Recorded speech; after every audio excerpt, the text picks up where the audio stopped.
Hello विद्यार्थी मित्रों, मारी YouTube channel intellectual talks with Anisha Maida में आप सबनु फरीथी हार्दिक स्वागत है। आजना विडियो में मित्रों आज आपणे धोरण 10 चैप्टर नंबर 2 बहुपदीओ एनो स्वाध्याय 2.2 क्वेश्चन 2 ना चौथो पांचमो अने छठ्ठो आ त्रण दाखला आपणे जोवाना छीए। मित्रों अगाउना जे दाखला छे ते आपणे शीखी गया छीए कया 1 2 3 अने ए जे दाखलाओ आपणे कर्या छे सेम आज रीते आपणे दाखलाओ आगळ करवाना छीए। तो आपणे जोईए दाखलो। नीचे दर्शावेल संख्याओ अनुक्रमे द्विघात बहुपदीना शून्योनो सरवाळो अने शुं छे शून्योनो गुणाकार छे ते परथी द्विघात बहुपदी मेळवो। એટલે સૌથી પહેલા આમાં શું ધ્યાનમાં રાખવાનું છે, પહેલી જે સંખ્યા આપેલી છે પહેલી રકમ તે શું છે દ્વિઘાત बहुपदीના શૂન્યોનો સરવાળો છે અને બીજી જે રકમ આપી છે અહીંયા તે શું છે શૂન્યોનો ગુણાકાર છે। બરાબર છે, આ બે વસ્તુનો આપણે ઉપયોગ કરવાનો છે। હવે આપણે શરૂઆત ક્યાંથી કરવાની મિત્રો, શું ધ્યાનમાં રાખવાનું છે તો દ્વિઘાત बहुपदीના શૂન્યો આપણે ધારી લેવાના આલ્ફા અને બીટા અને તેના પરથી શૂન્યોનો સરવાળો એટલે આલ્ફા પ્લસ બીટા તે તમારી પાસે અહીંયા કેટલો છે 1 છે અને શૂન્યોનો ગુણાકાર એટલે આલ્ફા ગુણ્યા બીટા તે પણ કેટલો છે 1 છે। તો એનો ઉપયોગ કરીને હવે આપણે દાખલા ગણવાના છીએ। તો શું કરવાનું છે મિત્રો, આપણે શું ધ્યાનમાં રાખવાનું છે, આપણે પહેલા દ્વિઘાત बहुपदीના શૂન્યો આલ્ફા અને બીટા છે એમ આપણે ધારી લેવાનું છે। બરાબર, તો આપણે અહીંયા શરૂઆત કરીએ। ધારો કે દ્વિઘાત बहुपदी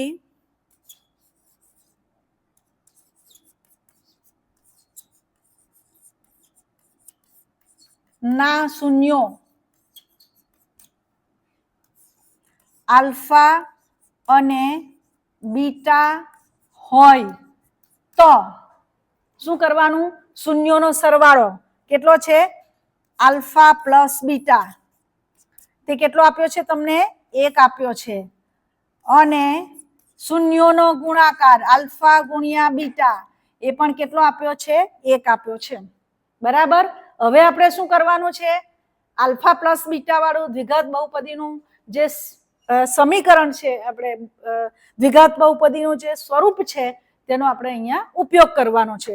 તો એ શું સ્વરૂપ છે યાદ છે તમને? હવે દ્વિઘાત બહુપદી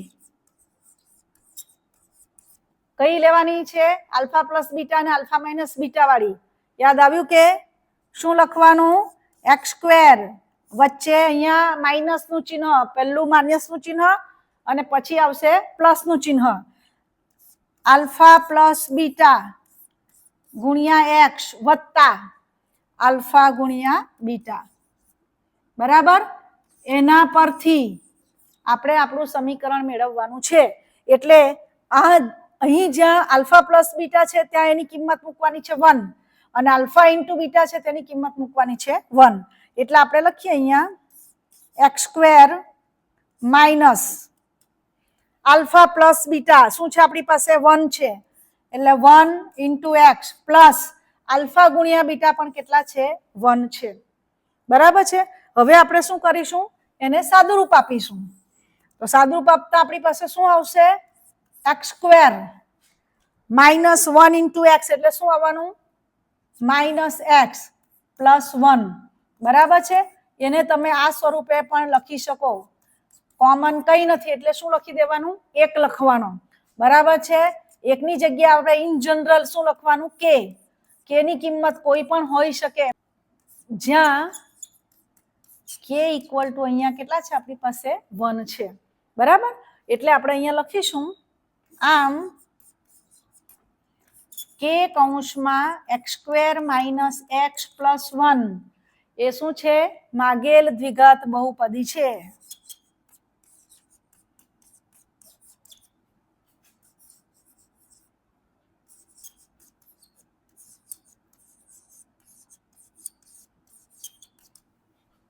छे ने मित्रों एकदम सरल। बराबर, मगज में कोतराई ज जवुं जोईए कि आल्फा ने बीटा बे शून्य धारी लो। बराबर, पछी अल्फा प्लस बीटा तमने आप्युं छे, अल्फा गुणिया बीटा आप्युं छे, पछी आपणी पासे द्विघात बहुपदीनुं जे आ स्वरूप छे तेनो उपयोग करवानो। X square minus alpha plus beta X plus alpha beta, એમાં alpha plus beta alpha into બીટાની કિંમત જે છે તે મૂકી દો અને છેલ્લે કંઈ પણ જો કોમન ના નીકળતું હોય તો એક લખીને તેની જગ્યાએ શું લખી દેવાનું કે જે છે તે ઇન જનરલ અચળ સંખ્યા છે. અહીંયા કે ની કિંમત કેટલી છે? 1 છે. બસ સેમ રીતે આપણે બધા દાખલાઓ અહીંયા આગળ કરવાના છીએ. હવે આપણે એના પછીનો બીજો એક દાખલો લઈએ. બરાબર, તો આ દાખલાની અંદર આપણી પાસે બહુપદીના શૂન્યોનો સરવાળો તે કેટલો આપેલો છે? અહીંયા તમે જુઓ -1/4 અને શૂન્યનો ગુણાકાર કેટલો આપેલો છે? 1/4. બરાબર છે. એટલે આપણે શરૂઆત ક્યાંથી કરવાની મિત્રો? યાદ આવ્યું તમને? શું કરવાનું? બહુપદીના શૂન્યો, દ્વિઘાત બહુપદીના શૂન્યો આલ્ફા અને બીટા હોય તો ત્યાંથી આપણે શરૂઆત કરવાની છે. બરાબર, ધારો કે દ્વિઘાત બહુપદીના શૂન્યો કયા લેવાના છે? આલ્ફા અને બીટા હોય તો સરવાળો લેવાનો છે. શૂન્યોનો સરવાળો એટલે alpha plus beta. Alpha plus beta બરાબર કેટલા આપ્યા છે અહીંયા તમને? -1/4 ઋણ 1/4 અને ગુણાકાર કેટલો આપ્યો છે? આલ્ફા ગુણ્યા બીટા એ કેટલો આપેલો છે? 1/4. બરાબર, એટલે તમને આલ્ફા પ્લસ બીટા અને આલ્ફા ગુણ્યા બીટા મળી ગયું. હવે તમારે શું કરવાનું છે? આલ્ફા પ્લસ બીટા અને આલ્ફા બીટા વાળું દ્વિઘાત બહુપદીનું સ્વરૂપ લેવાનું છે. એટલે આપણે અહીંયા લખીએ, હવે દ્વિઘાત બહુપદી કઈ લેવાની છે? દ્વિઘાત બહુપદી આપણે x² માઇનસ, આ મિત્રો ધ્યાનમાં રાખજો, પહેલી ચિહ્ન જે આવશે તે માઇનસ જ આવશે અને બીજું પ્લસ આવશે. માઇનસ કૌંસમાં આલ્ફા વત્તા બીટા એક્સ પ્લસ આલ્ફા ગુણ્યા બીટા પરથી.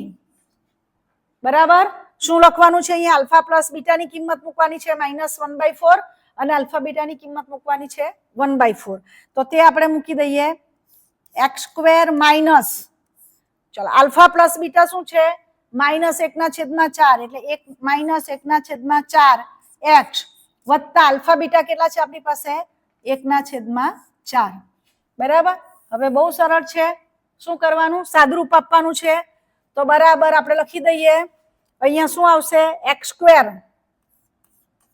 બરાબર, માઇનસ ગુણ્યા માઇનસ એટલે શું થવાનું? પ્લસ.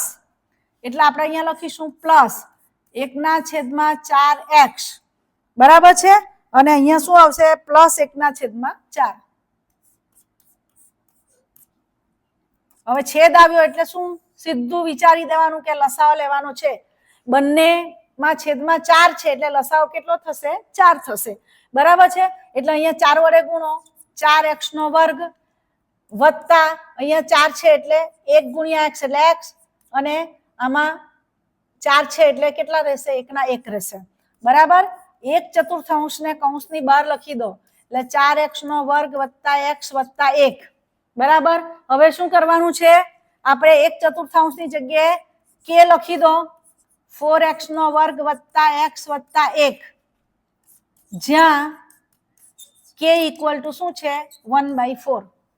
બરાબર છે, તો આ થઈ ગયું આપણું દ્વિઘાત સમીકરણ, સોરી દ્વિઘાત બહુપદી. આ દ્વિઘાત બહુપદી એવી છે જેના શૂન્યોનો સરવાળો ઋણ 1/4 છે અને શૂન્યોનો ગુણાકાર 1/4 છે. બરાબર, એટલે આપણે લખી લઈએ. આમ k કૌંસમાં 4x² પ્લસ x પ્લસ 1 એ માંગેલ દ્વિઘાત બહુપદી છે. બરાબર છે ને? સરળ. આલ્ફા અને બીટા આપણે ધારી લેવાના. આલ્ફા પ્લસ બીટા આપેલું છે, આલ્ફા ગુણ્યા બીટા આપેલું છે, એટલે આ સમીકરણનો આપણે ઉપયોગ કરવાનો છે. બહુ સરળ છે મિત્રો, છતાં પણ શું ધ્યાન રાખવાનું છે? તમામ દાખલાઓ તમારે ફરીથી એક નોટ બનાવીને તેની અંદર ગણવાના છે કે જેથી તમે કયા પછી કયું સ્ટેપ આવે તે સરળતાથી યાદ રાખી શકો. હવે ત્યાર પછી આની અંદર 5મો દાખલો આપણે ગણીએ છીએ. બરાબર, પ્રશ્ન નંબર 2 નો 5મો દાખલો કે જેની અંદર શૂન્યોનો સરવાળો કેટલો આપેલો છે 4 અને ગુણાકાર કેટલો આપેલો છે 1. બરાબર છે. એટલે ફરીથી આપણે પાછા ધરી લેજો મિત્રો, વારંવાર 6 દાખલાની અંદર આ વસ્તુ રિપીટ થઈ છે એટલે હવે તમને બરાબર યાદ રહી જ જવું જોઈએ. બરાબર છે. એક સરખી રીતે જવાનું છે અને 2 માર્ક્સ પરીક્ષાની અંદર પાક્કા, આમાંથી 2 માર્ક્સ તમને મળી જશે. બરાબર છે. એટલે આપણે શું કરીએ, એઝ યુઝ્યુઅલ ધારી લો. બરાબર, શું ધારવાનું છે આપણે અહીંયા આગળ? ધારો કે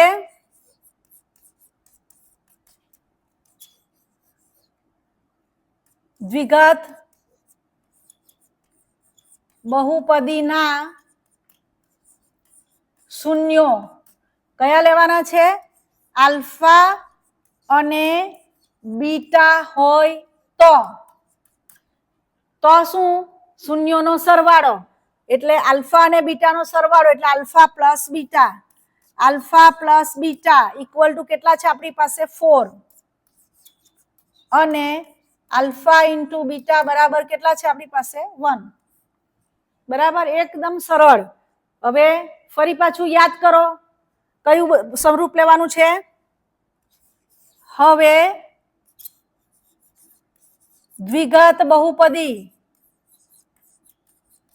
કઈ લેવાની છે? દ્વિઘાત બહુપદી આલ્ફા પ્લસ બીટા અને આલ્ફા ઇન્ટુ બીટા વાળી. શું લેશો? x² minus alpha plus beta x plus alpha ગુણ્યા બીટા પરથી. બરાબર, જેમ આપણે ax² plus bx plus c એ બહુપદીનું દ્વિઘાત બહુપદીનું પ્રમાણિત સ્વરૂપ છે તેમ સરવાળો, શૂન્યોનો સરવાળો અને શૂન્યોનો ગુણાકાર આપ્યો હોય તો તેના માટેનું આ પ્રમાણિત સ્વરૂપ છે. એના પરથી તમારે દ્વિઘાત બહુપદી મેળવી હોય તો એનું આ પ્રમાણિત સ્વરૂપ છે. હવે આના માટે શું કરશો? હવે તમારે આલ્ફા પ્લસ બીટા મૂકી દો. બરાબર, આલ્ફા પ્લસ બીટા તમે મૂકશો એટલે શું થશે? આમાં આલ્ફા પ્લસ બીટા લેશો એટલે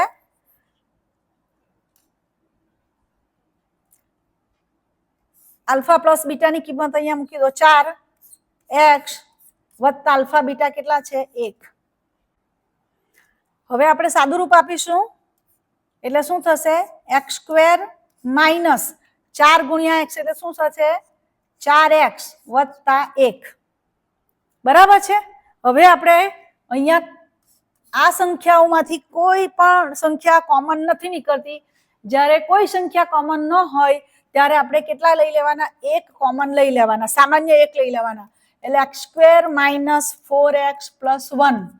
બરાબર છે. ઇન જનરલ આપણે કે મૂકી દઈશું 1 ની જગ્યાએ, જ્યાં કે અચળાંક છે એની કિંમત તમે કોઈ પણ લઈ શકો.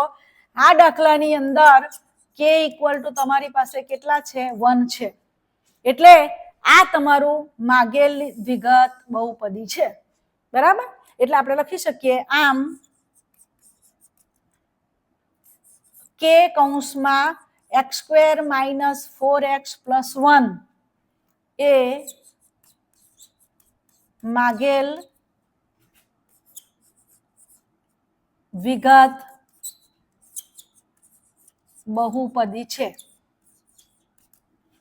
બરાબર, તો મિત્રો એક સરખી રીતે આપણે 6 દાખલા ગણ્યા.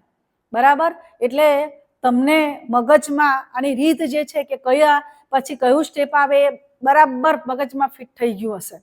બરાબર છે.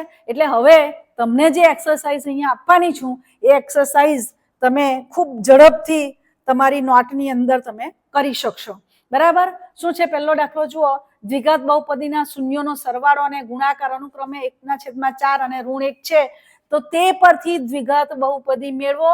માર્ચ 23માં દાખલો થઈ ગયો છે અને એ સ્વાધ્યાયનો જ દાખલો છે, એ આપણે કર્યો છે. બરાબર, એટલે તમે ઝડપથી કરી શકશો. બીજું છે દ્વિઘાત બહુપદીના શૂન્યોનો સરવાળો અને ગુણાકાર ઋણ 1/4 અને 1/4 છે તે પરથી દ્વિઘાત બહુપદી મેળવો. આની આગળ જ આપણે કરી ગયા છીએ. એ ક્યારે પૂછાયેલો છે? જુલાઈ 2023માં પૂછાયો છે અને માર્ચ 2024માં પણ આ પૂછાયો છે દાખલો. બરાબર, એટલે આ દાખલા જે છે એ તમારે નોટની અંદર કરવાના છે અને પછી આ દાખલા આગળ ગણાયેલ જ છે એટલે તમે ફરીથી પાછા ચેક પણ કરી શકશો, બરાબર. એટલે એક સરખા આપણે ક્વેશ્ચન 2 ના જે 6 દાખલા હતા તે એક સરખી રીતે આપણે કર્યા એટલે બરાબર તમારા માઇન્ડમાં એ બરાબર ગોઠવાઈ ગયા હશે કે કયા પછી કયું સ્ટેપ આવશે તે. આની અંદર ક્વેશ્ચન 2 ની અંદર 6 દાખલા આપણે એક સરખી રીતે કરી ગયા છીએ અને બોર્ડમાં 2 માર્ક્સનો એક દાખલો તમને પૂછાય જ છે એટલે 2 માર્ક્સ તમારા પાક્કા છે. પણ તમારે શું કરવું પડશે, એકવાર કર્યા પછી એનું રિવિઝન પણ કરવું પડશે અને રિવિઝન જો કરશો તો જ તમે આ દાખલાને ક્યારેય ભૂલી નહીં શકશો. મિત્રો, જો તમે આજે એ દાખલા ગણ્યા હશે તો 7 દિવસ પછી ફરી પાછું એની રિવિઝન કરો, ત્યાર પછી 14 દિવસ પછી રિવિઝન કરો અને ત્યાર પછી 21મા દિવસે રિવિઝન કરશો તો આ દાખલા તમને ક્યારેય આખું વર્ષ દરમિયાન નહીં ભૂલાય, બરાબર છે. શું યાદ રાખવાનું? 7, 14, 21, બરાબર. આ દિવસોમાં આટલા દિવસે તમારે રિવિઝન કરવાનું રહેશે. આવી ઘણી ટ્રીકો તમને હું આપતી જઈશ કે તે તમને સરળતાથી તમે યાદ રાખી શકો દાખલાઓ. તો આ વિડીયો મારો તમને ગમ્યો હોય તો લાઈક કરજો, શેર કરજો અને સાથે મારી ચેનલને સબસ્ક્રાઈબ કરજો તો તમને નવા વિડીયોના નોટિફિકેશન મળતા રહેશે. Thank you very much.